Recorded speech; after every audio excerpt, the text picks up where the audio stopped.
Hey, what's going on, everybody? Don Martino here from Extract Media. We have major breaking news. James Gunn has released a little bit of his slate for the DCU. Obviously, this is something we've all been pretty curious about, so I'm excited to jump into this and see what he has in store, perhaps. All right, so as you can see, I do have James Gunn's official Twitter up here. He put a video out just a little bit ago. We're going to watch it and kind of just break it down as it goes and see what happens. Hey, everybody, I'm James Gunn. I'm the co-CEO of DC Studios. So as many of you know, DC has been disconnected in film and television for a long time. And it's one of, our jobs, mine and Peter's, is to come in and make sure the DCU is connected in film, television, gaming, and animation. All right, so first thing right out the bat, there has been a disconnect with the DCU and just DC in general. A lot of people don't really know what goes into what universe. That's kind of a big deal. I know in our sort of movie circle, like we can all kind of figure it out because we're hardcore fans, we follow all of it. But you'd be surprised, like when Robert Pattinson's Batman came out, right? How many people were asking me if they could watch it without having seen anything else DC?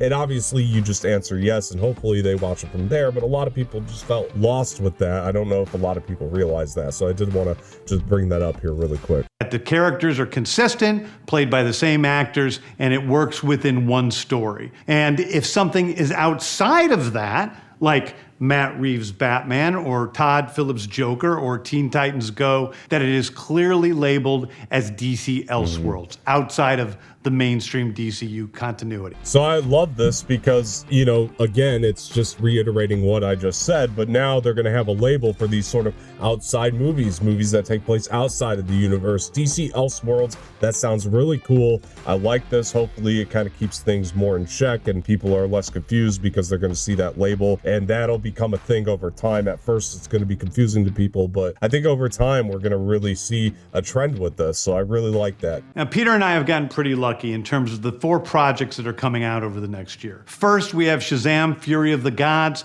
Shazam has always been off kind of in his own part of the DCU, so he connects very well. That moves directly into The Flash, a fantastic movie that I really love that resets the entire DC universe. Okay, wait a minute, because that's interesting. So a lot of people are on James Gunn about doing this whole universe reset, but it sounds like it's happening in the Flash story. That's fascinating because the Flash was done well before James Gunn had gotten in and taken over. So it sounds to me, and I can't prove anything, obviously, I don't know, but with Black Adam bringing in Henry Cavill in that cameo at the end, getting people all excited, they knew the Flash was going to reset the universe at the time they did that. So it sounds like Black Adam was trying to play fast and loose with the DCU canon. Obviously, they'll never say that out loud, but I find that to be fascinating. So with the Flash resetting the universe, James Gunn just obviously saw an opportunity to kind of reset himself and maybe hopefully build a universe that's a lot more cohesive, but we'll see what he has in store otherwise. I also like that Shazam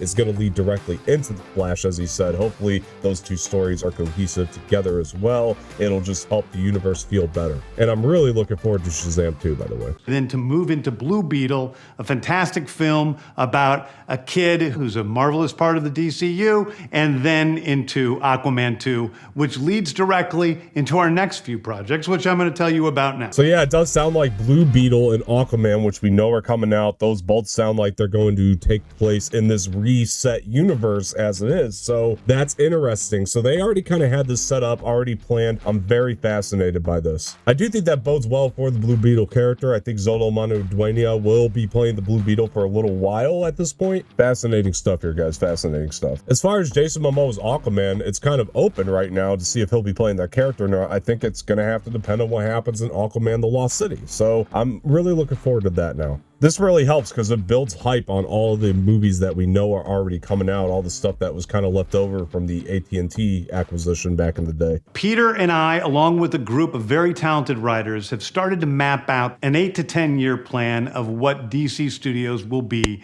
in film, television, and gaming. This first chapter is called Gods and Monsters. Now this, what I'm about to tell you, is a part of the first chapter. It's not the entire first chapter.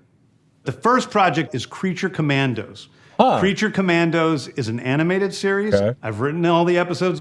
Something we're going to do that's a little bit different at DC is we're going to have characters move into animation, out of animation, usually having the same actor play their voice as who plays them in live action. So right there, I mean, that's incredibly exciting, a little bit experimental to try to start this universe off with an animated series where the voice actors will also be playing their characters if we see them in live action. I love that idea. It's something new. It's something Marvel never really did. So it's a really cool concept. Next project up is Waller. This is a story of Amanda Waller, played by Viola Davis. Viola Davis is going to team up with members of Team Peacemaker, and this is a story that's been created by Crystal Henry, who did Watchmen, and Jeremy Carver, who created the Doom Patrol. It is a fantastic story that's out of this world, and I can't wait for people to see it. So we're finally getting an Amanda Waller project with Viola Davis at the lead. He did mention she's going to team up with the Peacemaker crew. So Peacemaker's staying in this current canon, and so is Viola Davis's Amanda Waller. I'm so excited to see this character at the forefront of something, actually hopefully get some incredible character development for her. And Viola Davis is a great actress. She plays Amanda Waller so well. I just think we've all been craving something where she was at the forefront and got developed a lot better than the films have. Gosh, that's so exciting. I'm so happy about this. Okay, next up is the big one, the true beginning of the DCU. This is called Superman Legacy. This is being written by me. I'm in the middle of it. I'm having a great time doing it. And Superman will be released into theaters July 11th, 2025. So yeah, so it sounds like the animated stuff, the TV shows, it's kind of companion pieces to all the films they're going to be doing, the core films. Sounds like Superman Legacy will be the first core film. Obviously, the big question now is who will be playing Superman in this? It's going to be very interesting to see. We know it's not going to be Henry Cavill, so there's that, but we'll see. It sounds like they want to go younger. I'm down. Let's see what happens. I'm sure that the Flash will explain why Cavill is no longer in the universe. It's going to be some type of big cataclysmic event that's going to affect everything moving forward, but it just makes so much sense to start out with a staple member like Superman in the big horror movie world that this is going to be. So if you watch the animated content, the TV shows, it does sound like from there, if you did watch those, you're going to get a little bit of payoff because those characters are going to cross over into the core films. So I love that. I love this. The next thing is a big premiere HBO television series called Lanterns. This is a story of a couple of Green Lanterns, John Stewart and Hal Jordan, and we have a few other Lanterns peppered in there, but this is really a terrestrial-based TV show, which is almost like True Detective with a couple of Green Lanterns who are space cops watching over Precinct Earth. In it, they discover a terrifying mystery that ties into our larger story of the DCU. So we've been begging for Green Lantern for a while. It sounds like we're getting Hal Jordan and John Stewart, both as characters in the Green Lantern, coming to HBO Max. It's a live action series. That is super exciting to me. I think that this has been rumored for a while, but we've just been kind of waiting to see what happens with it. And it sounds like Gunn found the perfect medium to do it. And I think that's just satisfying all around. Let's see what's next. Next is a big movie called The Authority. The Authority is a passion project of mine. It's based on the marvelous Wildstorm characters we are now bringing into the DCU and will interact with all of our primary DCU characters. The Authority are a group of superheroes who think the world is broken and they want to fix it by any means necessary. I think it's a very different look at superheroes. So yeah, obviously I don't know much about the Authority, as is by design, and Gunn is trying to bring in some of these smaller characters that we don't know much about, obviously, and I like that idea because he does really well with that. So I like that that's going to be a thing, and it sounds like they are actually going to be interacting with their core characters, so I like that as well. It just sounds like there's an actual plan this time, that the universe is going to be extremely cohesive. I love this. This sounds very cool. So I'm interested for sure, even though I don't know much about the project in general or the characters. But from what it sounds like, I like that he says it's going to be a different take on superheroes than we've seen. That's what we need. We need new things. We need different things. I'm excited. Doing a television series called Paradise Lost. Paradise Lost is the story of Paradise Island, usually known as Themyscira, which is the birthplace of Wonder Woman. It's almost like Game of Thrones with Westeros, but with all of the inhabitants of Paradise Island. So yeah, I'm super stoked to see a Themyscira series. I mean, I never thought we'd get something like that because I'm assuming Wonder Woman's also going to be involved in that series, and it's awesome that it's going to be something that's going to be live action on HBO Max. So I'm super stoked for that. And the concept art for that just looked incredibly brutal. I love that idea. I can't wait for this. I mean, you look at that art. I mean, this thing has to be like TVMA, right? It makes so much sense they would do something like this on HBO. I'm so stoked for this. I mean, my gosh, this looks incredible. The introduction of the DCU's Batman is The Brave and the Bold. The Brave and the Bold is the story of Batman and his actual son, Damian Wayne. This is based on Grant Morrison's great comic book run. Damian Wayne is my favorite Robin. He's a little assassin who Batman tries to get in line, and so this is the story of the two of them and the beginning of sort of the Bat family in the DCU. So this is major. We're going to kind of go with this Bat family route with Batman, and one of the biggest common threads amongst all the Batman films we've been getting is that there's been no Robin, and I love that we're going to do Damian Wayne. I think that's an incredible idea because it's something far beyond what we've seen before for this iteration of Batman. Who's going to play Batman? Who's going to play Damian? I mean, that's all, you know, open right now. It's up in the air, but that's an exciting take. I like to see that. That concept art was so sick. I am so excited for this. And just from all the details that he's been spilling, you could tell that Gunn is a real fan of this stuff. I mean, he understands it, and that's what I'm loving to hear as well. Next up is a TV series called Booster Gold. Booster Gold is one of comics' really popular cult heroes. He is a fascinating guy. He's a loser from the future who uses future technology to come back to present day and become a superhero so that people will love him. It is basically the superhero story of imposter syndrome on an HBO Max series. Yeah, definitely getting huge Chris Pratt vibes from that. I wonder if Chris Pratt will play Booster Gold. I think that'd be a very cool idea. I don't have much stake in Booster Gold, so like I'm not the guy that knows a lot about him. Just the idea of the hero itself sounds like something that Chris Pratt would be really good to play. Obviously, they can get anybody. It's all up in the air right now, but I do think that this is exciting because I do know a lot of people who have been begging for Booster Gold to be in this for a long time. He's been like a staple member of the Justice League since the 80s, I believe. So this is something that I think it's going to excite a lot of people, you know, and that's kind of insane to me that this is actually happening, and it's just so conceivable right now. It's awesome. One of my favorite comic book series from last year was Tom King's run on Supergirl, Woman of Tomorrow. And so we're going to turn that into a big science fiction epic film. Now, Superman is a guy who was sent to Earth and raised by loving parents, whereas Supergirl in this story, she is a character who was raised on a chunk of Krypton. She watched everybody around her perish in some terrible way, so she's a much more jaded character. And that brings me to Swamp Thing, the last thing we're going to talk about, a very dark horror story in the origins of the monster who is Swamp Thing.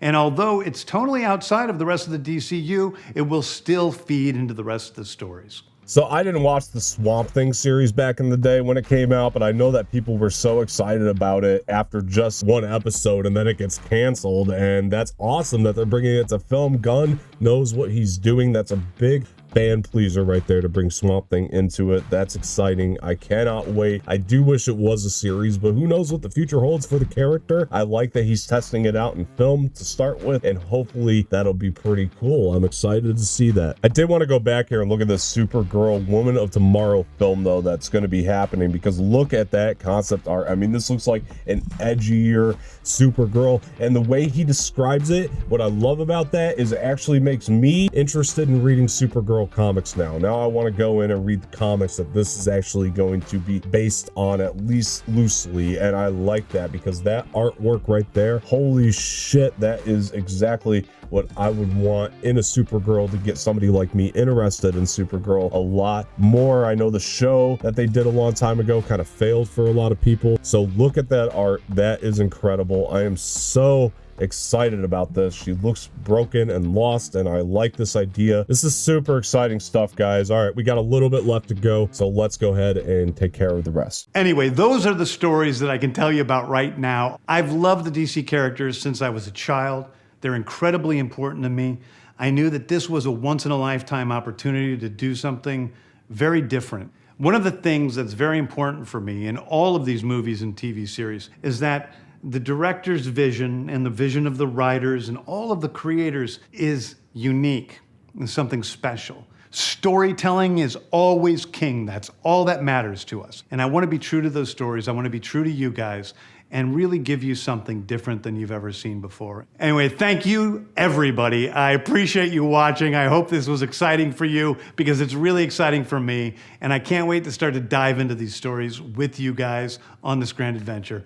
Thank you so much. So there you have it, guys. I mean, one of the big standouts here for me is the fact that we are just getting some big characters. Probably Wonder Woman for the Themyscira Paradise City show or whatever. She'll probably be introduced there, and I like the idea of introducing that in a TV series and just expanding it there. A new Superman in Superman Legacy. We're going to get that staple member. Obviously, you need to have that, and I like that that's a part of the plan. The Brave and the Bold is such a dope title to do a Batman story with. I love that, and at the same time, we are going to have the Elseworlds Batman with Robert Pattinson going on. It's just not going to take place in the same universe, which is pretty much already known. So I like that idea. This concept sounds very cool. The fact that we're finally getting Robin in a live action thing is different. We haven't seen it in a long time, and the last time we did see it, it wasn't good. I think James Gunn is kind of one of the guys to pick somebody to do that film, to make that great. I can't wait to see what he does with that. And then Supergirl is another big one because we haven't had a live action Supergirl movie, and have we ever? I think there was one bad one like a long time ago, but we haven't really yet had it, you know, in like this capacity that he's trying to go for in these comics that he's basing it off of. Sound incredibly fascinating, and I am so excited. I want to read those comics like right now. This is getting me so excited about DC's future. I can't wait. This is the most excited I've been for the universe in a long